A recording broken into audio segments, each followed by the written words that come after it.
Boa noite, mano. Parabéns aí pela vitória. Uma vitória, a gente sabe, importante, que traz essa tranquilidade aí para iniciar uma semana.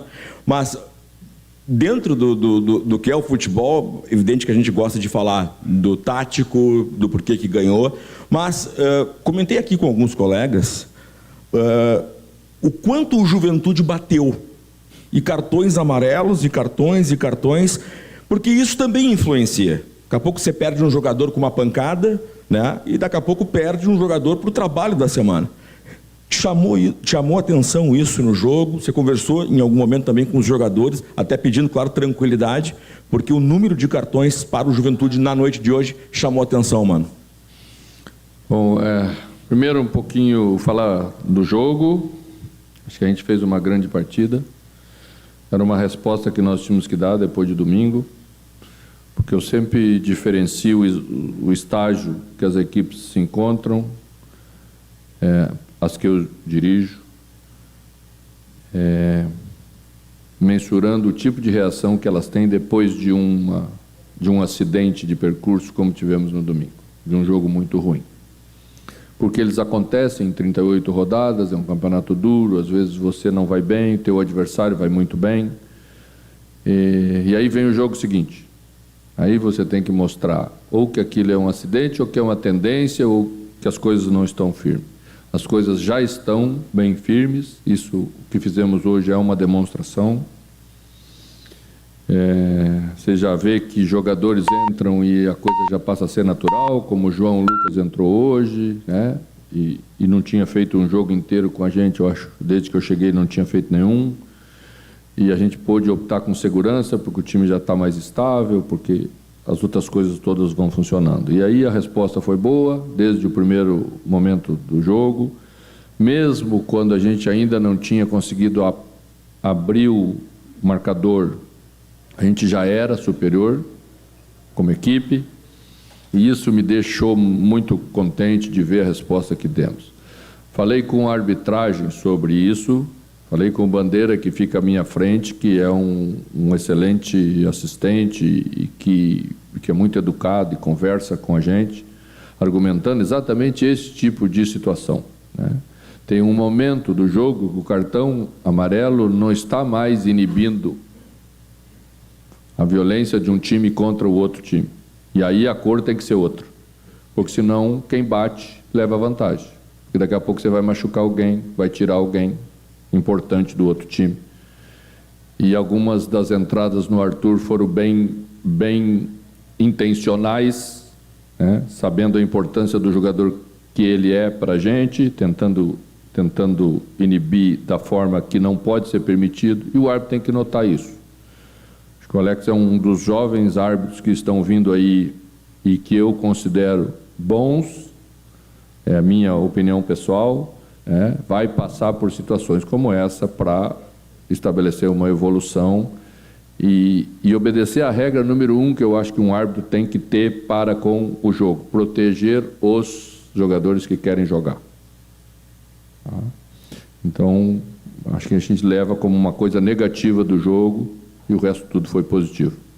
Mano, aqui, tu comentou a respeito do Arthur e na sequência recente do Grêmio, nesta evolução que tu já vem comentando há algum tempo, inclusive a partida de hoje, teve um jogo de exceção, que foi a partida diante do Bahia, e com o elemento de ausência do Arthur. Durante a semana, também muitos debates foram pautados por esta situação. Se o Grêmio tem, de certa forma, uma dependência pelo Arthur dentro da sua mecânica de meio campo, eu queria te escutar em relação a isso, se tu entende que o Grêmio, de certa forma, é dependente deste atleta, e como fazer para que o Grêmio não sofra quando não tiver o Arthur, como sofreu contra o Bahia, por exemplo. Primeira coisa para não deixar passar. O Arthur não esteve na Bahia, mas nós poderíamos ter feito coisa melhor na Bahia, sem o Arthur. E temos a obrigação de fazer. Não fizemos. Aqui a gente não vai tapar o sol com a peneira, porque não é hora de nós ficarmos fazendo isso, porque não adianta fazer. Estaríamos nos iludindo. Não é. Segunda coisa. Arthur, se tu colocar em qualquer time do Brasil, se tu colocar nos 2 líderes do campeonato, ele vai fazer falta.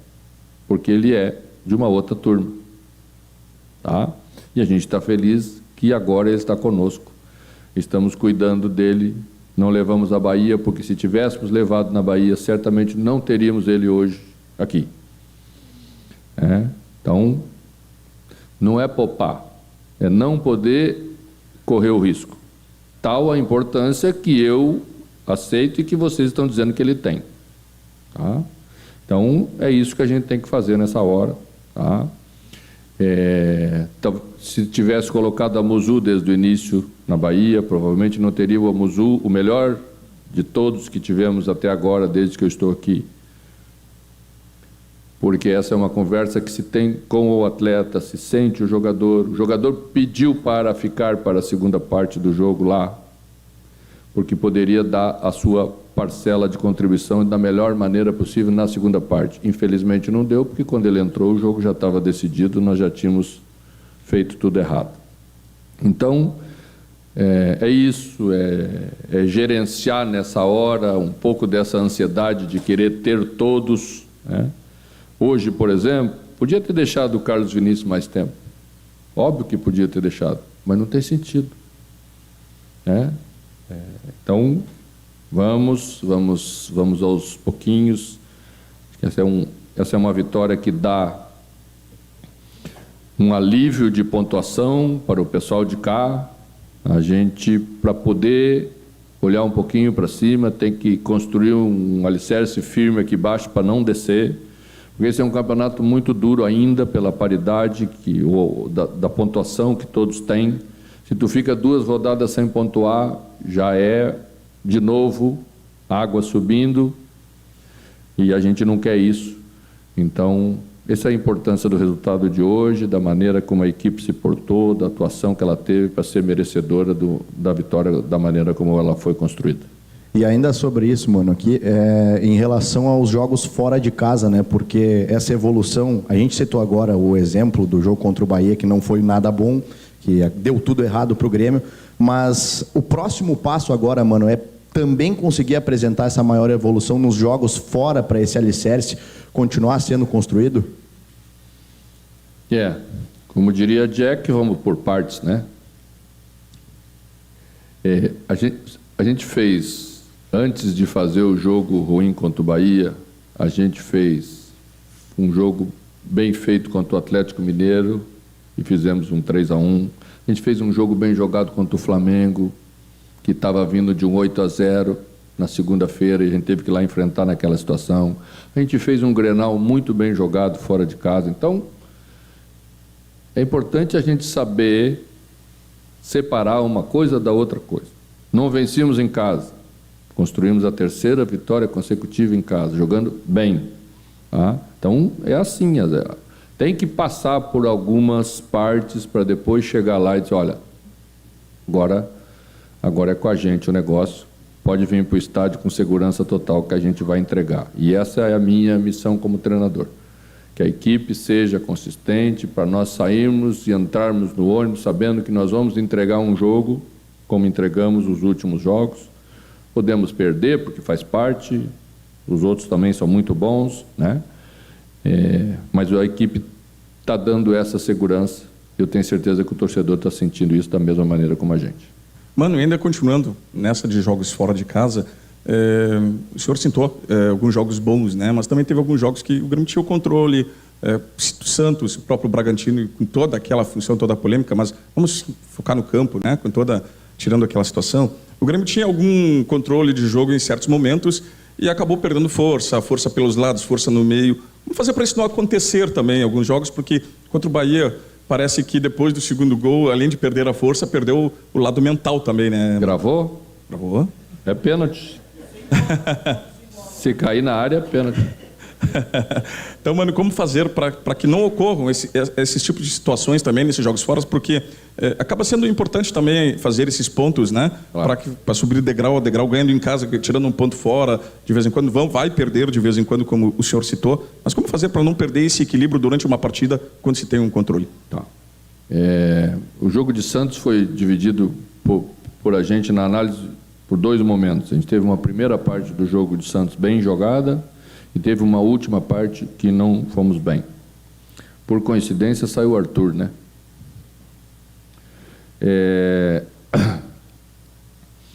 O adversário também tem mérito. O Santos jogando na Vila tem feito já bons jogos, né? Hoje fez um 2-2 com o Botafogo jogando no Rio de Janeiro.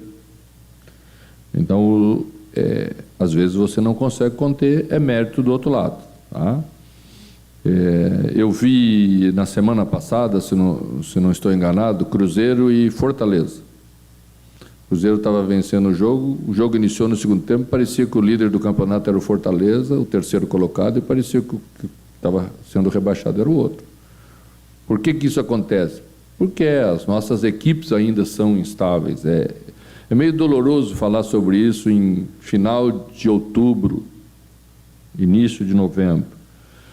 Mas se olhar bem, você vê poucas equipes que você fala assim, nossa, essa aqui está muito consistente.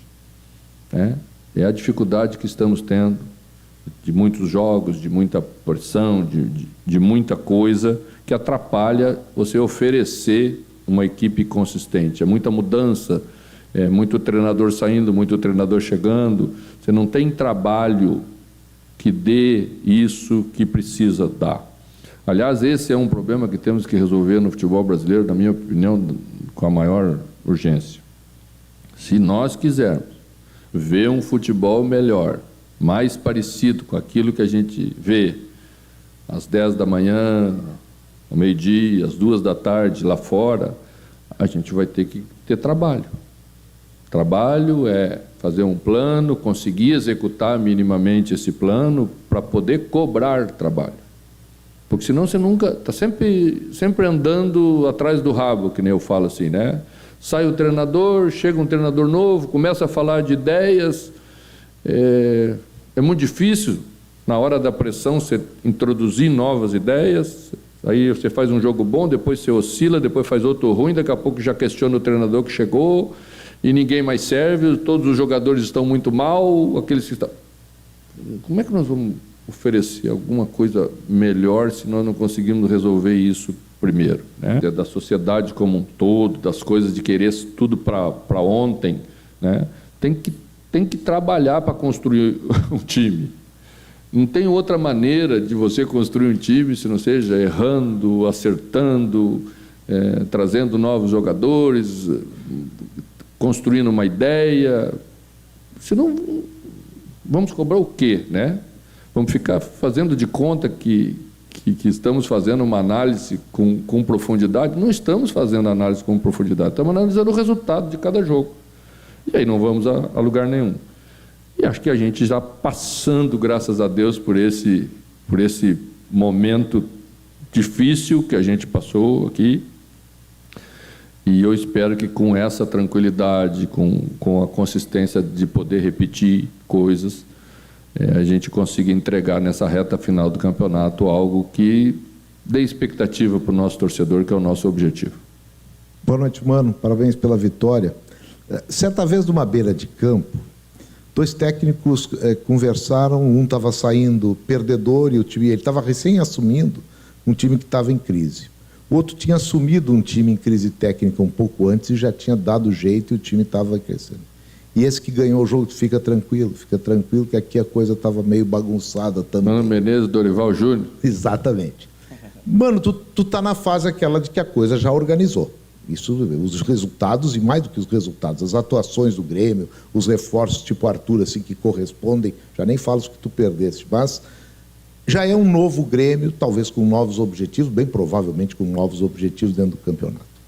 Isso te permite, neste momento, e tu acabaste de falar em continuidade de trabalho, tu dizeres para nós, ou para ti mesmo, que gostaria de continuar para o ano que vem, porque o Grêmio tem agora, o próximo jogo aqui na Arena já é se sabendo quem será o novo presidente do Grêmio. Chegou a hora, assim, do mano dar uma respirada, dizer, olha, pô, agora tem um trabalho e vale a pena continuá-lo? Zé, eu não estava falando isso em defesa de causa própria. Estava falando isso em defesa de ideia, daquilo que acredito eu. Tá? Eu sempre procuro ficar e trabalhar com quem quer trabalhar comigo. Nunca fiz uma exigência de contrato, mesmo que tivesse cláusula.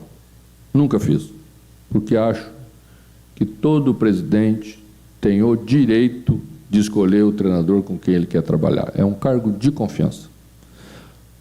Passamos coisas já, presidente Guerra e eu, nesse curto espaço que estamos junto aqui com a diretoria, momentos muito difíceis. Se tu não tem confiança, tu não acredita no teu técnico, as coisas não vão andar. É preciso ter isso, é preciso ter essa afinidade, é preciso ter isso. E todo presidente deve ter o direito de escolher o seu. E o novo presidente do Grêmio vai escolher o seu na hora certa, no momento certo. Eu acho que não é a hora da gente falar sobre isso. Mano, aqui, Vinícius, da Rádio Independente, Lajeado. Mano, o que mais chamou a atenção no jogo, na verdade, especialmente no primeiro tempo, foi a forma que o Juventude se propôs a jogar, né? E o Grêmio não entrou nessa ideia de revidar, se manteve também, não chegou a ser agressivo com os jogadores do Juventude. Te pergunto se era algo que vocês esperavam, tu já conteve os jogadores, sinalizou que isso poderia acontecer, e se não, no intervalo da partida, tu chegou a dar algum indicativo, como é que tu tratou isso? Obrigado. Eu sempre, na preparação de uma partida, procuro trazer aos jogadores o conhecimento daquilo que temos e que pode acontecer, que pode interferir diretamente no jogo. A temporada de Juventude, Grêmio Juventude, é uma temporada já carregada com alguns ingredientes que vieram do Campeonato Gaúcho. A gente sentiu isso quando a gente foi jogar lá no primeiro turno. Então, tem que estar preparado para isso, né? Eu acho que, às vezes, algumas frases da semana, e eu ouvi várias essa semana de alguns colegas, ficam incitando essas coisas. Tipo assim, o Juventude sempre é freguês do Grêmio, não precisa nem ir para o jogo, porque o jogo tá ganho. Eu ouvi bastante isso. E isso vai carregando, às vezes. Não é bom você ouvir isso, e, às vezes, a resposta que você dá não é a mais adequada. Tá? E a gente precisava não entrar nesse clima. A gente precisava jogar futebol. Quem quer vencer o jogo, quem quer estabelecer vantagem, tem que, acima de tudo, jogar. E foi o que a gente fez do primeiro ao último minuto. Boa noite, Mano. Boa noite, Edu. Mano, eu vejo assim nesse time do Grêmio a compra da tua ideia. A gente vê um grupo que comprou a tua ideia, que tem aquela coisa da confiança que estava falando agora do presidente com o treinador. A gente vê do grupo de jogadores com o treinador. E quando o grupo de jogadores compra essa ideia, para jogar futebol hoje tem que abrir mão de muita coisa. Como é que é esse teu trabalho para fazer com que esse grupo de jogadores, ou qualquer outro grupo de jogadores, abra mão de tantas coisas boas que a vida dos jogadores de futebol tem, para fazer um trabalho que hoje exige cada vez mais sacrifício, dedicação, treino, enfim, alimentação? Como é que é esse trabalho para, entre aspas, disciplinar a rapaziada? Bom, sabe que o futebol proporciona para a gente, financeiramente, ganhos fora dos padrões da sociedade normal, da maioria da sociedade normal. Nós temos que assumir essa responsabilidade de termos uma vida regrada para poder atender aquilo que é a necessidade da profissão. A maioria dos jogadores sempre fizeram isso. Bem, temos exceções, como qualquer outra profissão, temos exceções. Eu penso que a coisa mais importante para o jogador comprar a ideia do treinador é ele acreditar naquilo que o treinador está propondo que se faça. Falo isso das questões táticas, das ideias de jogar, porque essas também são sacrificantes. A Muzu, quando eu cheguei aqui na temporada, só para citar um exemplo, não ia voltar 20 vezes para defender como voltou 20 vezes e ajudar a recuperar a bola. Mas eu, entre as coisas que defendo, é o cumprimento da função. Sempre falo com os meus jogadores o seguinte: a função que precisa ser feita aqui nesse lugar é essa. Precisa entregar isso, isso e isso. Você está preparado para entregar isso? Quer fazer esse sacrifício para a equipe? Quero. Então você pode jogar na nossa equipe nessa função. Ontem mesmo estava tendo uma conversa com o Monsalve. Monsalve está retornando e conversamos sobre quando ele chegou no Grêmio, que eu era adversário e eu vi chegando muito bem.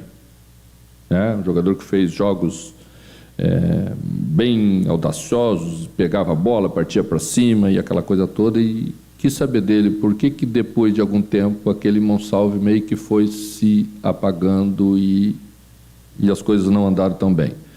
E ouvi dele alguns argumentos importantes, mostrei a ele outros, para a gente estabelecer essa afinidade. E aí depois perguntei no quadro que estava montado o time que ia jogar hoje, aonde ele se via. E ele me mostrou uma posição que não é exatamente a que eu vejo ele.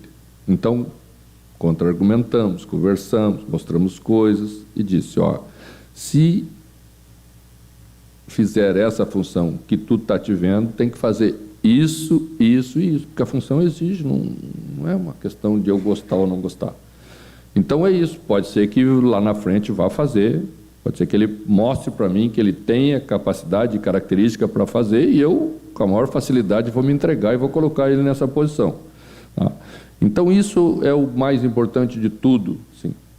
A equipe começa a entregar coisas de equipe porque os jogadores aceitam fazer os sacrifícios de jogar quando não temos a bola. Porque quando temos a bola, todo mundo gosta de jogar e todo mundo tem capacidade para jogar e jogar bem. Agora o caminho é seguir em frente. Acho que é um bom sentimento de ver os jogadores se entregando da maneira como eles se entregaram. A gente teve uma reunião, que essa vocês não noticiaram, porque essa foi mais segredo, na terça-feira, quando nós chegamos do jogo da Bahia. Os jogadores que não iniciaram o jogo foram ao campo para treinar, e os jogadores que iniciaram o jogo foram ter uma reunião só comigo. Porque nós fomos discutir os erros, os equívocos táticos que cometemos no jogo da Bahia. Foram muitos. Um jogo quando termina 4-0, é muita coisa que você deixou de fazer, por mais mérito que o adversário tem. E precisava ser discutido isso, porque não é só uma questão de vai cobrar comportamento, vai cobrar isso. Não era uma questão só de comportamento. Quando um time está mal, como nós estivemos taticamente, parece que todos estão com menos vontade. Porque você nunca chega na bola para demonstrar vontade. Você está sempre uma fração de segundo atrasado, o adversário toma a iniciativa, como nós fizemos várias vezes hoje contra o Juventude, porque a gente estava taticamente mais bem posicionado e conseguiu executar melhor. Mano, aqui, eu não posso deixar de te perguntar, qual a função que o Monsalve falou que ele gostaria, ou que ele se enxerga jogando no campo, qual a função que você vê ele nesse momento? E também um pouco dessa conversa que você teve com ele em relação aos pontos que ele acha, porque ele decaiu da última temporada para cá. E se me permite mais uma ainda sobre função, o Amuso deu uma declaração há pouco tempo a respeito de uma nova função que você pediu que ele fizesse, cortando mais para o meio e ajudando também na parte de criação de jogadas. Hoje ele deu uma assistência. Se puder responder essas duas. Vou falar sobre Amuso porque é do jogo, tá? A de Monsalve vai ficar, porque ainda vamos evoluir. Lá na frente podemos abordar um pouquinho mais, tá? Depois que a Amuso concedeu a entrevista, eu chamei ele para conversar, porque não era bem aquilo que saiu na entrevista. Que o que foi divulgado é que eu queria fazer de Amuso um novo camisa 10. Não quero fazer de Amuso um novo camisa 10, porque ele não é. Quero fazer de Amuso um camisa 11 melhor, mais completo. Porque hoje, se você só joga no flanco, só joga na beirada e só faz jogada de ponta, você tem que cruzar para alguém fazer o gol. É pouco. É pouco. Ele tem capacidade para fazer mais. E como nós estamos jogando, segurando o nosso lateral direito um pouco mais, hoje não tanto, porque João fez, mas com o Marco Rocha, segurando o lateral na construção a 3, nós estamos adiantando o nosso lateral esquerdo mais alto, que é Marlon. Se o lateral esquerdo está por fora mais alto, onde vai o extremo? Vai ficar lá paradinho na pontinha esperando o quê? tem que vir para dentro. E quando você vem para dentro, você tem que ter entendimento do jogo, tem que entrar na área, tem que fazer jogada de um jogador que fica aí nesse lugar, nessa função. Então é isso que precisa fazer, e ele melhorou bastante. É um jogador inteligente, com uma condição física melhor, vai cada vez acrescentar mais. Mano, o Grêmio atingiu uma pontuação hoje que é uma pontuação que dá tranquilidade, no mínimo no Campeonato Brasileiro, né? Dá para respirar, ficar tranquilo em relação à parte de baixo da tabela. Dito isso, a partir de agora, o Mano ele vai focar no resultado, naquilo que ele acha que é melhor para o imediato, ou ele vai focar no que ele acha que é melhor para o futuro do Grêmio, para uma construção de uma nova equipe, para uma construção de um novo futebol a partir do ano que vem? E aí entra na pergunta que o Zé fez para ti, o quanto que tu acaba pensando no próximo ano com um novo presidente, o quanto que isso fica em um segundo plano, sabendo que hoje o Grêmio se livrou do rebaixamento e pode projetar uma nova equipe, o que tu vai levar mais em conta nesse momento, no momento de decidir as tuas escolhas nessas últimas rodadas do Campeonato Brasileiro? Primeiro, que eu acho que a gente ainda não se livrou. Matematicamente não nos livramos. Então não estou inventando história, pode ser, a perspectiva pode ter melhorado muito, mas tem que fazer. Tá? Segundo, sempre trabalhei da mesma maneira. Se o meu contrato está escrito que vai até 31 de dezembro, até 31 de dezembro eu vou entregar tudo que eu posso onde eu estou. Eu visto a camisa mesmo e acho que essa é a obrigação de um profissional. Se no dia 1º as pessoas entenderem de outra maneira, elas têm todo o direito, mas vão contar com aquilo que construí até dia 31 de dezembro, pode ter certeza disso. Já trabalhei sabendo que ia sair, sabendo que não ia continuar. Classifiquei para Libertadores mesmo assim. Então, essa é a obrigação profissional que nós temos e não vai ser diferente em lugar nenhum. Tá? Segunda, sempre o resultado primeiro. Não existe evolução de time de futebol sem resultado. Jogamos bem, mas perdemos. Mas não fomos. Não vai. E os jogadores acreditam nessa ideia que o Edu me perguntou antes, porque ela dá certo lá dentro do campo. Eles estão enxergando os benefícios disso que eu, como treinador, estou propondo para eles. E o enxergar o benefício significa ganhar os jogos. Depois disso, aí é possível evoluir outras coisas. Tá? Então, esse sempre vai ser o caminho, vai ser o norte para o trabalho. Aqui, Mano, boa noite. Pode explicar para a gente, por favor, o porquê o Carlos Vinícius tem conseguido se destacar tanto na equipe, tem se afirmado tanto, são 6 gols em 7 jogos, o que dentro de campo, além dos gols, evidentemente, ele tem te entregado? E uma outra pergunta, na linha do que o Zé perguntou, mas tirando o foco de ti, colocando nos jogadores. É possível afirmar que o Grêmio está montando uma base de time para 2026? Obrigado.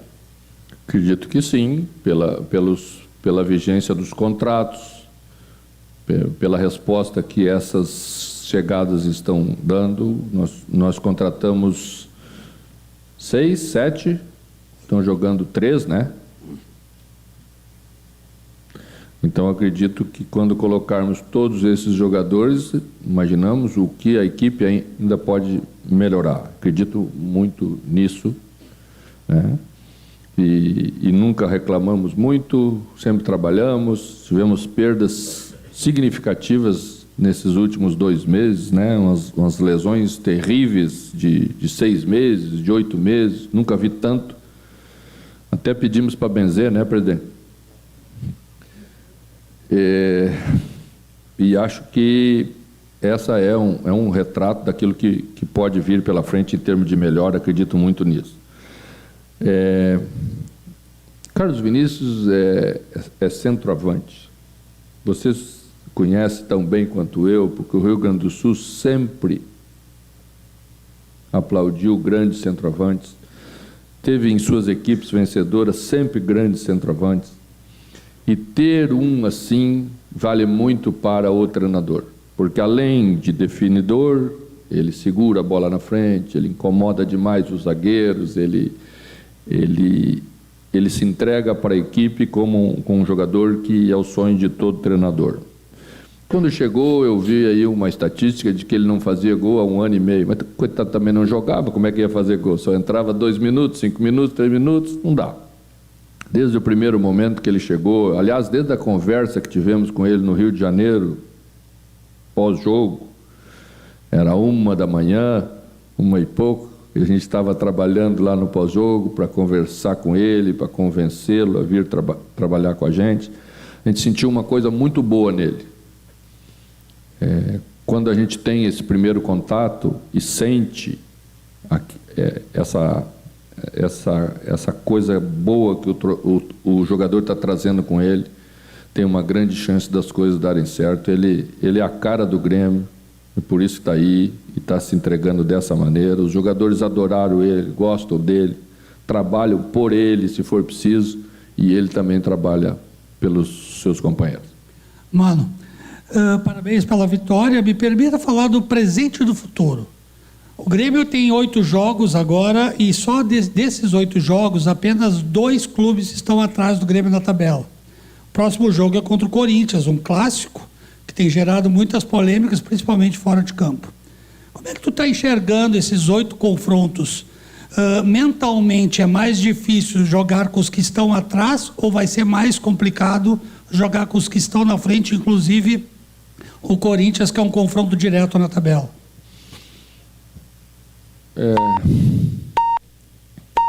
É óbvio que quando você joga contra adversários que têm mais qualidade, o jogo exige um outro tipo de postura. Tá?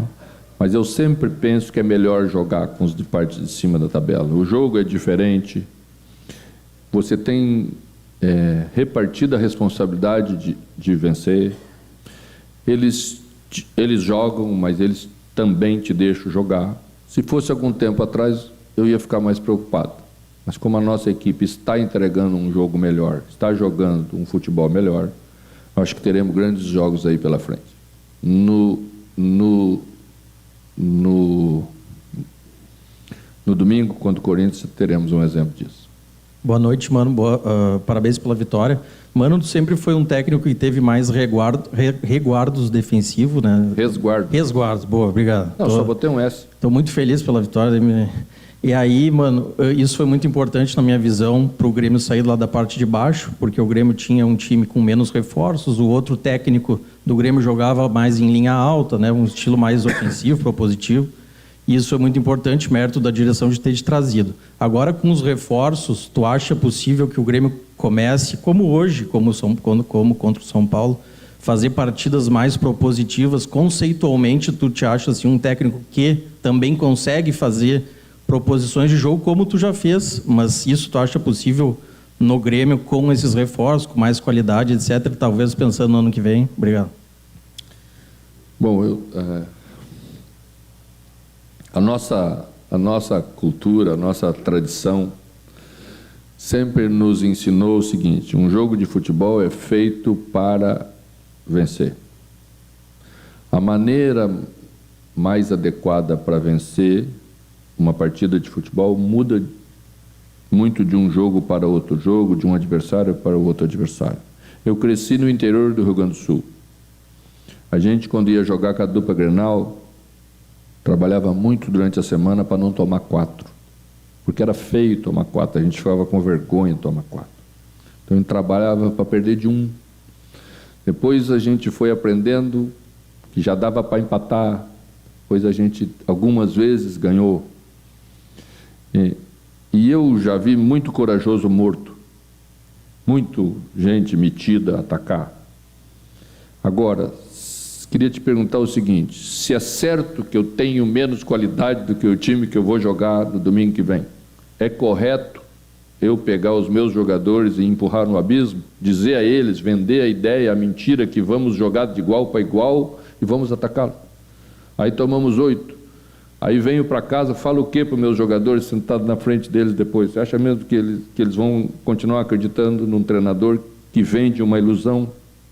Tá? Então, essa é a peça-chave dessa história.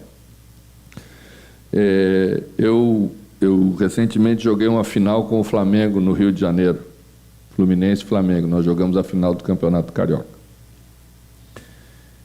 E um jogo foi 0-0 e um jogo foi 2-1. E o pessoal ficou bravo que eu não ataquei muito o Flamengo. E quando eu reuni os jogadores depois, na semana seguinte, eu disse a eles com todas as letras o seguinte: eu fiz o jogo da maneira como nós pensamos o jogo para proteger vocês. Porque era muito fácil eu me meter a besta. E todo mundo ia ficar muito feliz se eu tivesse tomado 4, tu pode ter certeza, porque a maioria é dos outros lá. A maioria do outro lado. Então, assim, o treinador tem que ter essas coisas muito nítidas na sua filosofia de trabalho.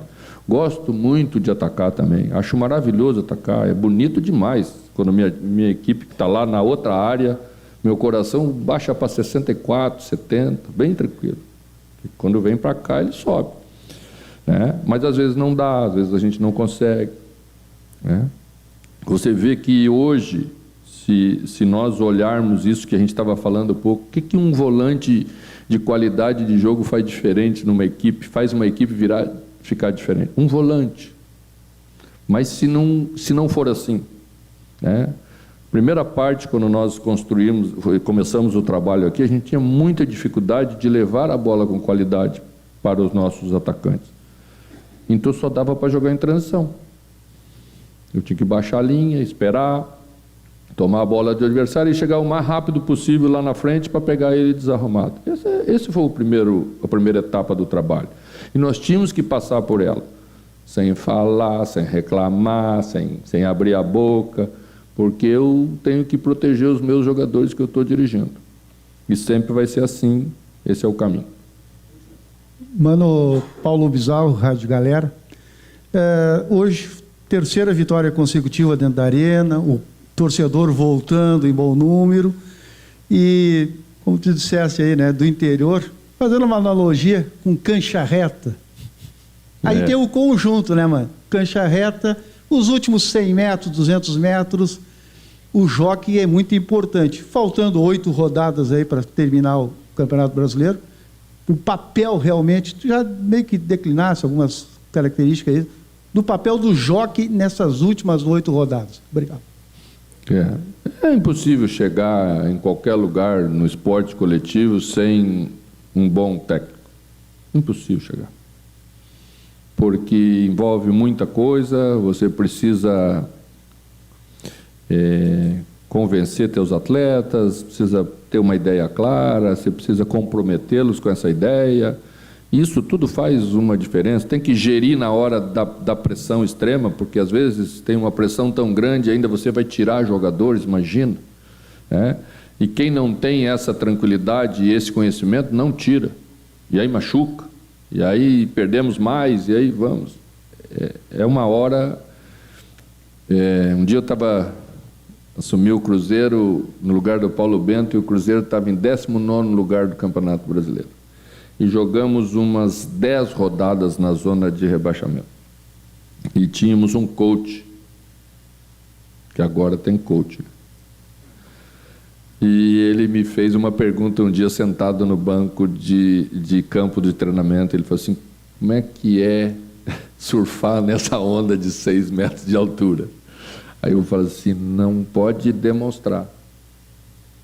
Não pode demonstrar que a pressão está grande, não pode transmitir insegurança para os teus comandados. Eles estão te olhando, acredito que você pode ser a pessoa que vai tirá-los daquela situação.